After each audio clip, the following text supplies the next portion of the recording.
My name's Thomas. I'm the visual arts specialist for the Essex site at St Andrews, which means I'm the arts and crafts guy over at Essex. What do I think about? Man, I think about films a lot. I think about art and my day-to-day job. I think about art a lot, I guess, because that's what I've got to do. I'm talking to the guys there, and trying to get them to think about art. So in turn, I think about art a lot myself.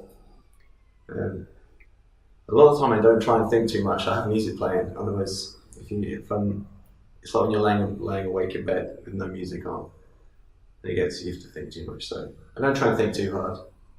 I think my mindset is quite peaceful and quite calm, but that's because I think I'm quite aware of it, and I take care of it. I think if I wasn't, I think I have to look after mine because it is I drift a lot and I'm very project based, so.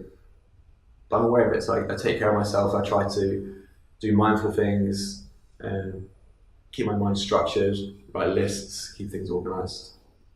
I guess I notice body language, and I notice people's anxieties quite quickly. I think I'm quite a confident person, so when I'm speaking to people, I often find myself noticing when they're uncomfortable and trying to put them at ease.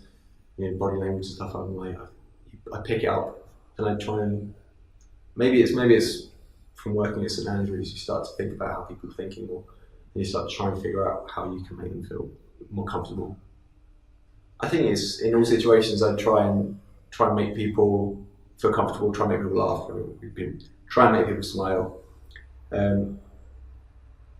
I think work has made it more so in my social life. So now, having worked at St Andrews, I find myself being more